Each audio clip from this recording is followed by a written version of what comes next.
most likely nothing will come of your artistic endeavors, Anis. Welcome to We Can't Print This, a podcast telling the story you don't know behind the story you do. Ooh, my name is Fiona McCann. And I'm Eden Don. And every week we interview a writer of some kind about the stories behind their stories. Now, please do us a favor, tell a friend or sign up for our newsletter if you like this podcast. And you can also support us on patreon.com/We Can't Print This. This week, our guest is Anis Mojgani, the current Poet Laureate of Oregon, who is also a two-time individual champion of the National Poetry Slam and winner of the International World Cup Poetry Slam. He has done commissions for the Getty Museum and the Peabody Essex Museum, and his work has appeared on HBO, NPR, New York Times, everywhere. He also, each summer, has these beautiful evenings called Poems at Sunset Out a Window, which we will get into more in this episode. But the crux of that is really about him bringing poets and community together, which I love so much as an overarching theme for this episode. Yeah, and I think community is so important for writers for so many reasons. I think it can be such a solitary activity, and sometimes it feels like you're writing into a void. And there are many ways to build community or find community, which I think are kind of important for writers. I do too. I mean, one example of that is Fiona and I are in a building that is full of writers, that we were the first people in this building to get it going and trying to bring other writers in, because all of these people were working from home, including us, and it is so lonely. And now we have lunch together and we share work ideas, and it was really important and has changed all of our output of work, because I think it's good for writers to be with other writers. Totally. And it's not just because you need company per se, but you also need to be around people who are doing the same kind of work and who understand the same pressures. And it just feels now that there's kind of ideas fizzing all over the place, and people will share advice, ideas, thoughts, events coming up. They'd be like, oh, I'm going to this reading tonight. Did you know about it? Here we go. And all of those, like, we all sat around talking as a bunch of former journalists how everybody wanted to write different stories on cults, because that's what all journalists want to write about, is stories about cults. Stories on cults. Don't steal this idea. We're all doing it. We're going to have a whole book, stories on cults. I do think, there are other ways as well. You may not be able to bring a whole building together, but wherever you are as a writer, I think it's just good to be in community with other writers, find out where there are readings, find out if there's a writers group near you, and if there isn't, maybe start your own. It really, Anis's example is so good, where he literally tells poems out his window at sunset. And it brings people together in this lovely way. And it is a simple thought, and one that has really changed things. And I would encourage writers to do the same. And whatever your skill set is, what can you do to bring community together? Okay, on with the episode. Let's do it. Don't you love Betsy and Aya? You know I do. And in fact, anyone who knows me knows that I spend 99.999% of my life in their earrings, and have not one, not two, but three of their signature bridge-inspired cuffs. And it's all designed and made here in Portland. I've been writing about and wearing Betsy and Aya's ready-to-wear collection since they started in 2008, and I love it. And now they also make gorgeous fine jewelry, including custom pieces like the Leo constellation wedding rings Betsy designed for my husband and I. It's gorgeous. And now you can support both our podcast and this rad family business by shopping with them through our special fancy link, betsyandaya.com/We Can't Print This. Use that special URL to automatically get 11% off your order of ready to wear, but do not sleep on that fine jewelry either, because it is good. Anis, I have a question for you. Yes. How does one become a poet? Because I feel like my career guidance teacher did not have that on the list. She was like, public relations, no poetry. No, even Seamus Heaney was a teacher first. Like, how do you end up in a situation where you were a full-time poet? And I know it's not end up, by the way. Obviously, there was some agency there. You're like, it just happened to me. Just happened to me one day. I was walking down the street and they're like, you're the poet laureate. Yeah. Well, that's it. You're the poet laureate. I mean, you're the poet laureate for the state of Oregon. How did you end up here? So I'll try to not have this be too meandering, but like, Don't be shy of an El Meander. I'd gone to school for visual arts. I had gone to school to study comic book illustration. Oh, you're And- one of those multi-talented artists. I hate that. It's annoying. God, Get could out. you just be good at one thing? And I was in school then and having a conversation with self of like, most likely nothing will come of your artistic endeavors, Anis. If this is the path that you're on, there's the very large likelihood that you will probably work a job that you like do not necessarily enjoy. Are you okay with that? And if I was an older, wiser person, perhaps I wouldn't have been okay with it. But I was like, yeah, I'm fine. Like, working whatever shit job, so long as like I'm able to like make whatever I want to, like when I'm not punching the clock. And so I think like, and I mentioned that because I think that was like a thing that sort of just like then put me in the mindset that like, all right, well, I'm not beholden to doing the thing that I'm supposed to do. I'm not beholden to doing the thing that's like going to ensure that my rent is paid and have my a health career care. path.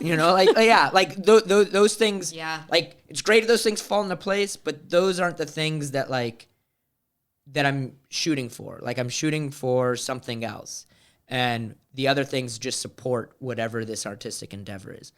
And so when I was done with school, the thing that I was like just curious about at that time was my relationship to poems, to writing them, to performing them. And so I just kind of set myself in that direction. Like I was like, oh, I got friends in New York. I love New York.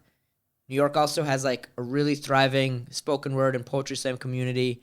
I want to go live in a city where I can like go to a poetry slam every single week. And so that's what I did. And I went there.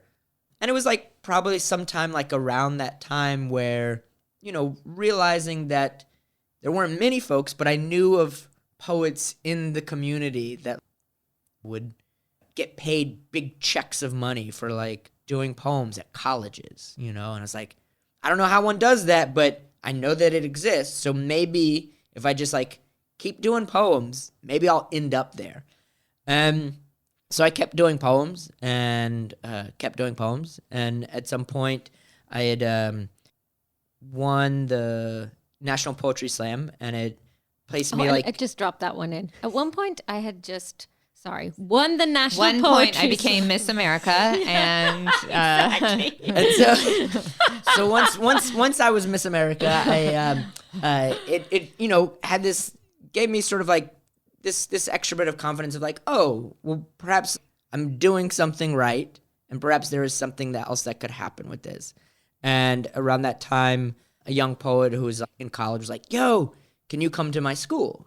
And so he invited me to his school, and it was at the same time like somebody else had invited me and some other poets to their school, and The school thing was happening. it was happening. And it was like one of those things where I was working in the catering department at the zoo here in town, and at Random Order Coffee Shop on Alberta. And I great was pie. like, great pie. Really good. It's gone now, though, isn't it? Yeah. Oh, sorry. So sad. But I was like, oh, well, let me leave this job for like a month and see what happens. Did those gigs, and then other gigs started popping up, and it was like, oh, well, if I can do this for, 6 months, then maybe I can do it for a year.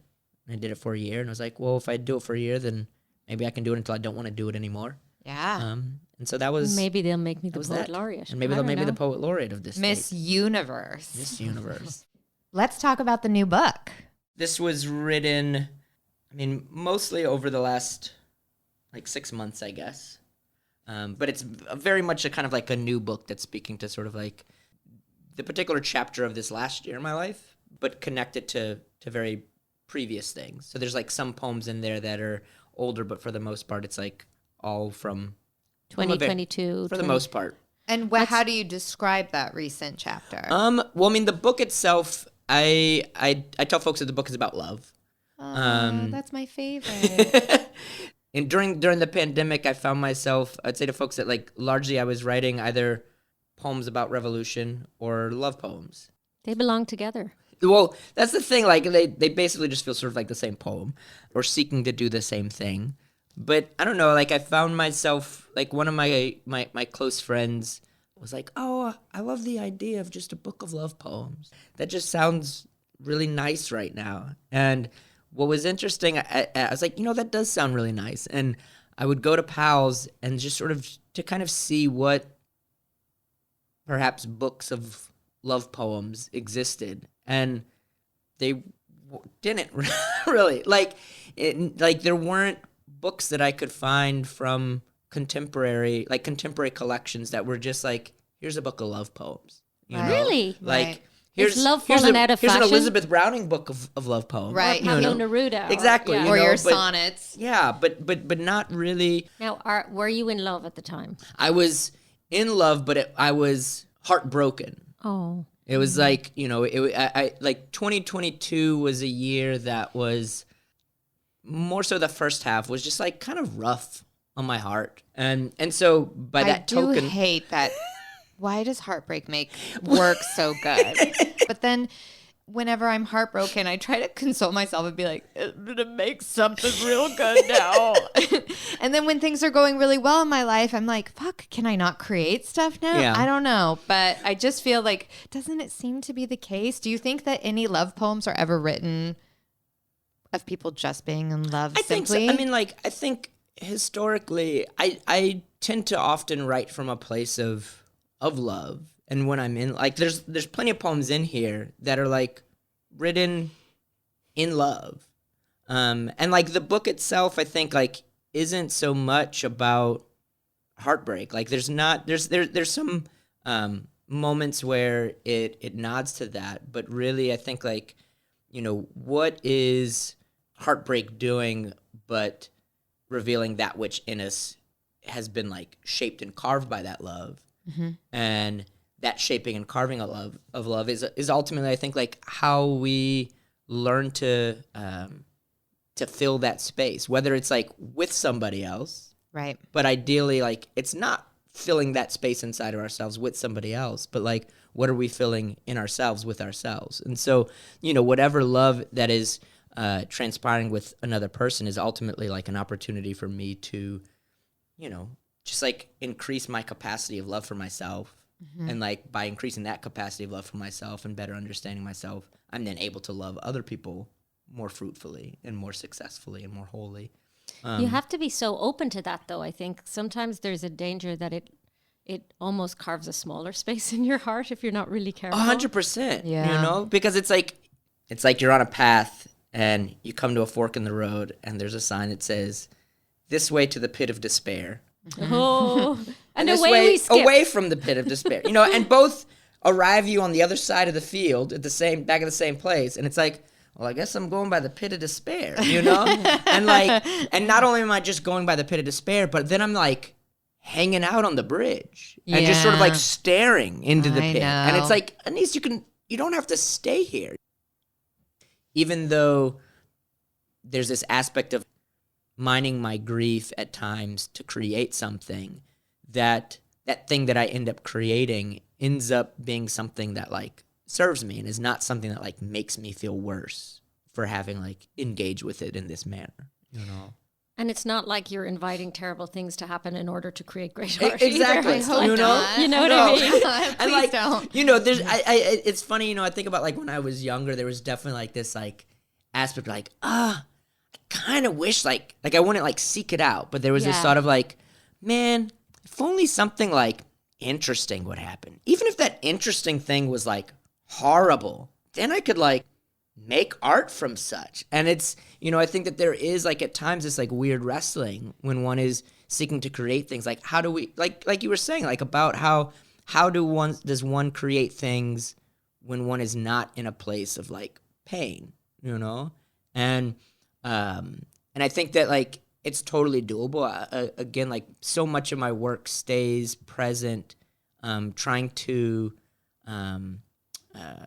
be connected to not simply the woe.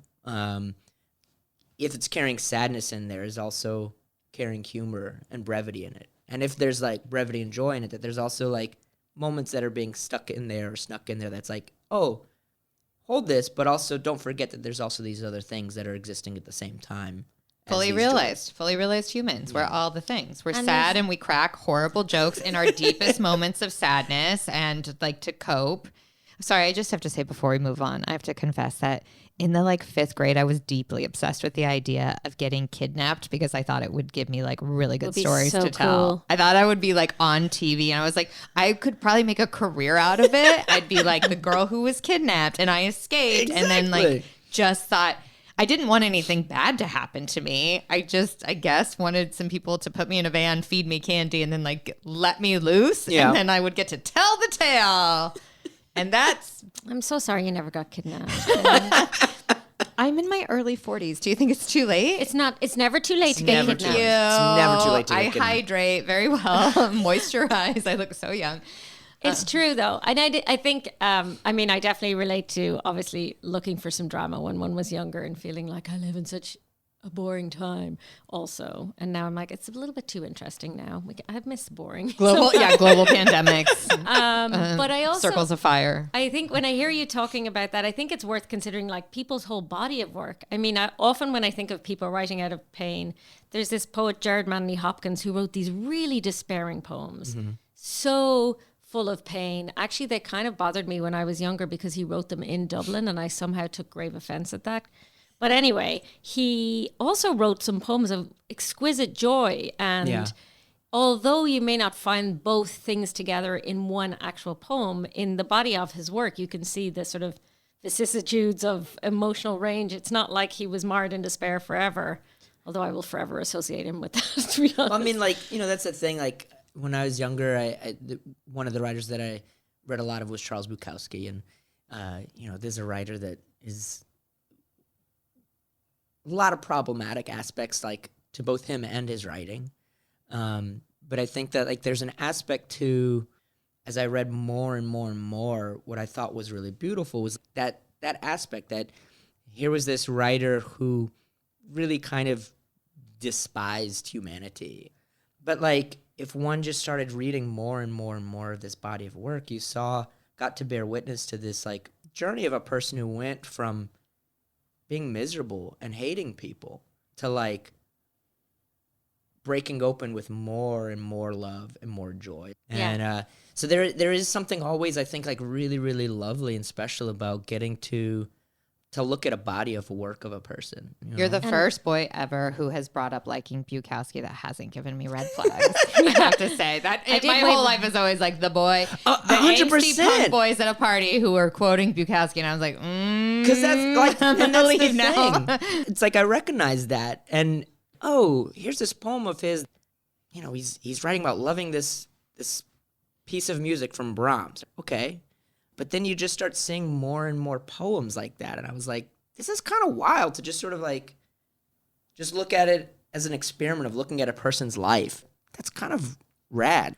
Yeah. I don't know. I'm glad you brought it back to love as well, because I feel like that's where we started. And then suddenly we were all in the pits of despair and we just talked about sadness for so long. And I'm like, wait, this book was love poems. Whatever happened to the love? Okay, I want to hear it. The love is gone. Well, let's see. Even though this book, like, I think is one that's birthed out of heartbreak. Like, it's not really about heartbreak. It's just like about how do I learn to love better, essentially. Let's see what. I love the sound of a page turning. I know. Isn't that a good sound? It is a really good sound. I'll read this one. It's called It Was a Tuesday. I spilled like a pitcher of morning sun tipping over into what had been night. Had risen at 6 and was at the convention center by sunup, 8 a.m., said poems into a ballroom on East Chavez, and before 9 walked out the building's marble steps into the rest of the day. Watched Apollo break plates over downtown Austin and pour into Lady Bird. I used to live here, kissed the river with her and our bicycles. Off my shirt picked the ladybugs. While here, I dropped off divorce papers at the house where she was staying. Kristen drove me there, said to me in the front seat, "Homie, if you need to rub your junk all over those papers before putting them in the mailbox, no judgment." Kristen squealed the tires when we left. Under the whispering sky, too blue to speak of, 8 burgers. In the sunlight, blood was wiped from my chin. Later, I night-biked through my old neighborhood. Passing the amber porch at Annie's, I came upon a Halloween party overflowing with lights and bodies, both with their ochre filaments glowing like joyful soil in a repurposed urn. Off the porch we spilled, now like evening sun, all of us did. Flooded our dusk into the night, like witches' grins we paraded through the thin streets, found ourselves outside the Oakwood Cemetery, almost midnight, and the moon, an unstruck nickel, broke into the graveyard. Broke back out by kissing my chest to the bottom of the chain-link fence, squeezed out through the space between its teeth and the ground, just did what I had to do to move my body back out the death yard, smelled honey, counted pretty teeth, scraped cloth but no skin, and out of the dark dirt pulled a rain lily. The Texas and October earth was rich with them. Whoa. I love it. Also, Thank you. Kristen's a good friend. Kristen is a good friend. Kristen is one of the best humans that I've had the gift of knowing in my life. Yeah, you can tell. Did you take her advice? No judgment. No I judgment. didn't. It was enough to have the suggestion from Yes. her placed into The my invitation was enough to feel it. What's interesting about that, in a way, that poem obviously takes place in a finite space of time, right? Mm-hmm. And so, and was that like a kind of choice where you're like, I'm going to write this poem from sunup to sunset? I'm trying to remember if it was like, because usually like when I write, it's not me looking from the outside in and saying like, here's what I'm going to do. I'm going to like experiment with doing this. Yeah. It's more that I've come across whatever it is has been thrown down onto the page and I start like moving it around. I remember in that day itself, that's right, the poem I think got birthed out of something like I had posted like on Facebook or Twitter, something that was like, just kind of like these bullet points of the day, and was making note within that, oh, I had such a poet's day today. I woke up and I did these poems, like I was awake before the sun came up, said these poems into this ballroom for this like some business conference. Got divorced. Wow. And was like, dropped off these divorce papers, just wandered on my bicycle, like stumbled into this party. We broke into Hot a people at a graveyard. party. And then like pulled up these flowers, like it was just sort of like this observation of the day as a whole. So there definitely was an aspect when whatever it was about that piece of writing or whatever writing I did afterwards that was in conversation with it, that was drawn to, oh, I want to talk about this day. That was like full. It's so on the nose that you were like dropping off divorce I know, papers, it's all and the then you're things. like, and now I'm going to crawl out of a cemetery. I am living a poet's life where everything is an invitation true. to metaphor. 100%. I'm like, well done, Anis. Are you constantly just walking by like cemeteries or like, being like, I don't know, maybe- delivery wards and stuff, and being like, I'm just going to place myself here for a sec so that I Well, just I mean, see. like, I think like one of the things that I love about metaphors is that they're just always yammering at us. We're just plagued and surrounded by them. That's something that I just love. But writing that, so I'm fascinated about how you write, because I feel like my career as a writer has primarily been journalism, which is going to clock in at a time and Yeah. then being like, this is the story I'm under deadline. I need to interview these sources. I need to track down this research, but it's very job-like. Yeah. And I don't, but I feel like, I mean, I know yours is serious and it's a job and you have an office and you go to your space, but when it's something like that, when you have a day like that, the next day, do you wake up and you go, I need to write all of these down because this is going to be a thing? Or do you wait for inspiration to strike? Are you forcing yourself to be cataloging your feelings as you go? How do you do it? It's kind of a mix of all those. I tend to approach the act of writing as job-like. There was something that in Stephen King's book on writing, he says something about having this specific time that you show up, because then at least like the muse always knows where to find you. Should it decide to join you, Over the years, for me, it's been important for me to kind of like sculpt and shape some sort of schedule. And it's been in flux ever since 2020 when things kind of like Everything Shifted. shifted. Yeah. What are you talking about? but like by and large, like, I like to sit somewhere outside of my house in the morning and be present with whatever's going to happen. And if that's like from scratch, then it's basically just sort of like me typing my fingers and seeing what falls out, seeing how that conversation starts expanding outwards, and then starting to see like, oh, well, what's the shape of this conversation? Is this speaking to something that is outside of the conversation? And if so, like, how do I bridge those things? The way you talk about it's so interesting, though, because don't you feel like he speaks of it so much like you're an observer, though it's you? You feel it seems like you feel like you're a guest to the writing process. Very, very much. Like that's such an interesting and wonderful way to put it. Like being a guest to it, and being an observer of oneself. Like a thing that I love about writing is that I get to be the writer of a thing, but I also get to be its first reader. They're two different things. That just kind of fucked me up. I like that a lot. You know, that like... I do. I like that a lot. That's really great. I always feel it's such an honored position to be in when someone you care about lets you read their thing first. If Fiona's working on a thing or I'm doing, and anyone, and they're like, would you read this thing and give me your thoughts? I always feel like it's such a special place. So when you're like, you get to be the first reader of it, I'm like, we're our first readers for ourselves. Exactly. We're the honored guests and chosen ones for ourselves. 100%. You know, I'm going to talk about you in therapy this week. I'm going to talk about you in therapy this week. That's when you know you've made it. Exactly. Yeah. And so, particularly as someone who reads or performs or shares my work to audiences in person, how I want them to engage with the work is how I want myself to engage with the work as a reader of it. And so if each time I pick it up, I'm reading it for the first time, then there are perhaps ways in which the poem will reveal itself to me in ways that it's never revealed itself to me. Well, and one of the things I think that you are so well known for is performing your poetry, right? And I mean, my introduction to poetry through Ancient Dead Poets, I never saw Emily Dickinson read, for example. Well, And you're not a true fan. it's a matter of great regret to me, but it was so hard to get tickets. No.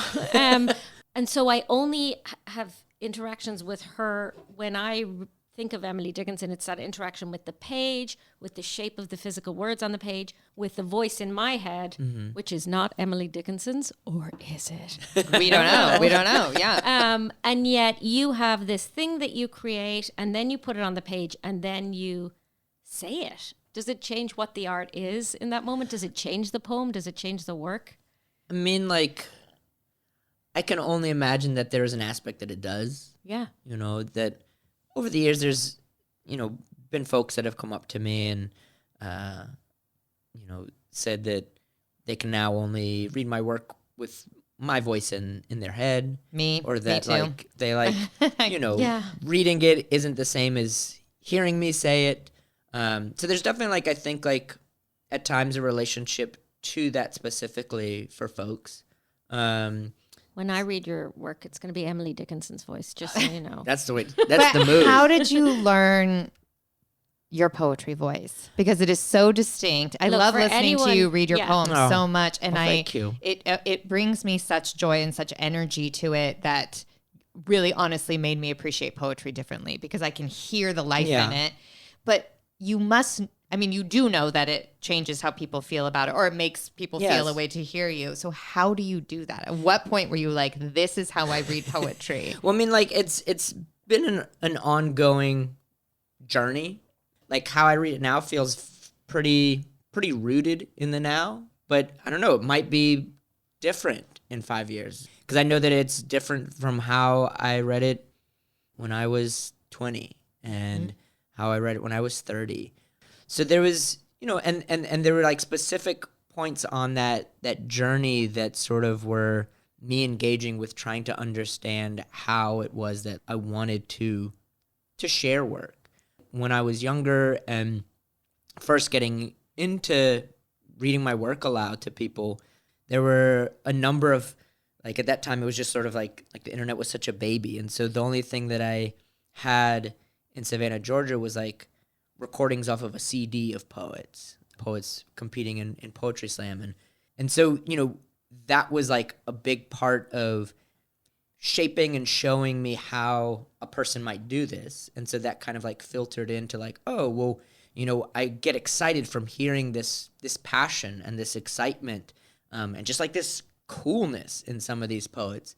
But it didn't feel in sync with like the soft quietness of what was at the heart of the poem. Like even if the poem was like loud and fast and boisterous, it was like, but at its heart, it's just doing this little thing. And then there's this artifice that just feels sort of like flashier. It's a fancy world, and it feels like we carry some of the fears of the fanciness with us. 100%, And there was, like, I remember there was a poet at that time named Reeves, and the thing that I really loved about Reeves's work was that he always felt as if, like, whatever was being said in conversation was in the same manner that he would say things on stage. And I was like, how do you do that? And so I started very much like just trying to, I don't know, chip away that coat and quiet myself and center myself. But even with those things aside, that there was an aspect where coming into this space, if I was just sort of like approaching about like, I'm reading this right now for the first time and I don't know what will happen, which is what I want, because like then perhaps I will be affected by this. And if I'm affected by this, then other people will be affected by seeing another person affected by this. And so that started, that wasn't like the original intention, but like by trying to get myself to just like be more myself on stage, it revealed itself. And so that then became a far larger part of like, oh. It makes me feel at ease so much as an audience member because you feel so comfortable, and it isn't in that like, the 1,000 times the sun hath, Yes. It's so comfortable. It's that thing you were talking about of Reeves getting up, because I remember, and I will hold this memory of you in my heart, watching you perform. It was the first time I ever laughed at poetry. Yes. Which I never had because it feels so serious. And I remember laughing and feeling like that, like church laugh feeling where you're like, oh, like, am I going to get smacked by somebody? Like, am I allowed to do this? You laughed at poetry. You laughed at poetry, and it felt so good. I mean, that's a thing that Derek Brown, like, he does super, super well that I always loved about his work. Like, when I started being introduced to him was that he would, because he's got, like, sometimes in his poems, he's just got, like, weird humor. Like, humor where you're like that church level, you're like, am I allowed to laugh at Was this? that funny? I think it was funny. So he does this trick, kind of like what you were saying about how he started off by like saying, in this very serious poet voice. Like he'll do these things that kind of deflate the tension by like making somebody sort of like laugh at a thing that they have to laugh at, so that then they feel like they're allowed to laugh at other things, or that they're also allowed to feel. Like it opens the laughter door, and it also like opens up the heart chambers. Yeah, and then he jacks you up. He talks. Go listen to the Derek Brown episode if you have not, because he talks about it. Like he is perfecting that on purpose. Like, he's so good at that, and that was like a thing I think that was like, oh, the way in which the Derek is sort of playing with, expectations that people have when they hear a poem, expectations that people have when they step into a space. He does a really beautiful, unique job of disarming all those things so that folks can hopefully easily just like be existing listening. Tell us, because summer is upon us, poems out a window at sunset. Poems at sunset out of a window. So this was a thing that I've been doing that started up a little more than a year ago, like last March, birthed out of a conversation between me and my friend Jen.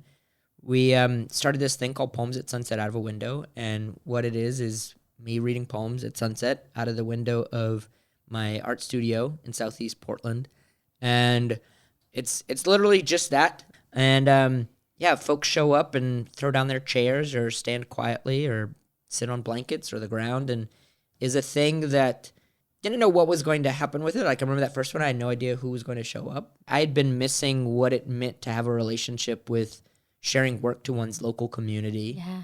And also had, since the pandemic had begun, was trying to explore what it meant to share work in alternative ways, like both with regards to kind of like how do we do this like safely in a pandemic, but also just as an artist, like being pushed to be like, all right, well, what are the ways that we could like gather? I mean, Or- again, I feel like it's a thing that you're so good at is making poetry accessible for people, because I've been and I love it. And you know exactly what it is to me, especially as we all know many musicians, it's house party shows.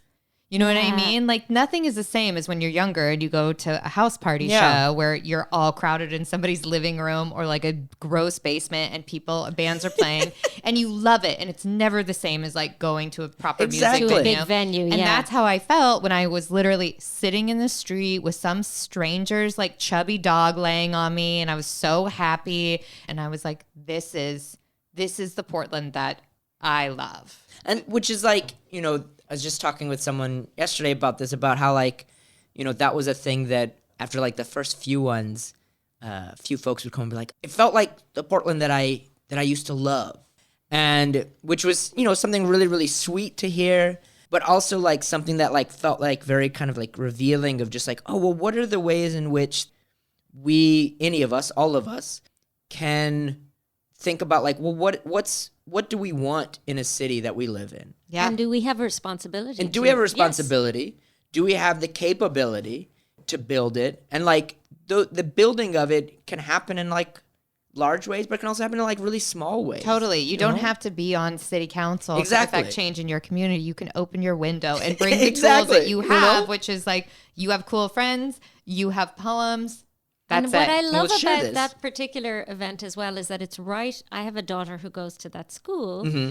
and sometimes I imagine the poetry sort of diffusing out onto the playground, and then all the kids kind of coming in the next I day love and that. somehow Scooping it absorbing up. it, I love that so much. breathing it in, and even if they weren't there, there's just poetry in the air around them, and that's such a lovely thought. I mean, like, Peak Irish statement. and it like Irish statement. that kind of like funnels back to me because it's like I'm in that studio space when there's no one on the street and like I'm not doing poems at the window, but there are like the kids kiddos. Yeah. happening. And like, so over this last year, just kind of looking up and sometimes just watching the fascinating stories and dramas that unfold on the my. play. And like, there's multiple recesses over the day. And so there's just like constantly, you know, like I remember I looked up and there was just like some kid running around with a trash can over the top part of I their hope body. it wasn't mine. Just jogging along through the yard until at some point some other kid like ran full force and like threw themselves, Of course. at the kid in the trash can. You know, like just Trash can wars. You never played Trash Can Can Wars, Wars? you Come know? on. Oscar the Grouch IRL. so yeah. It's just been it's been a sweet special thing for me, and particularly to see just like how it's unfolded. I love getting to do it. I love getting to do it too. We'll make sure we direct everybody to your Instagram so they know when to go, so they can Sweet, be sweet. part of it. And if they want to come out to Portland this summer, for people who aren't here, get on out here. Why not? 100%. Why not? Anis, I know we could talk to you all day about poetry, as it turns out. I know it does actually turn out. But we do have to wrap up, although it's not every day we get a poet laureate in our office. Or Miss America. Or a Miss America. I America. spend every day with Miss America, Eden. Oh, She's not talking about me. She's talking about I'm somebody. talking about you. I was like, can you imagine she's talking about someone else? Who else am I with all the time? Great cue. But thank you again so much for Thank joining y'all. us and for sharing your work. I want to let everybody know that they can see your website is at thepianofarm.com. And also, when can we expect the new book to come out? the new book, which is called "The Tigers They Let Me," I think is out like June 23rd, something like that. Oh, that's soon. Sometime in the next like 3-4 weeks, it'll be out. Right Bloody Publishing. Bright Bloody Publishing. So keep an eye out for that.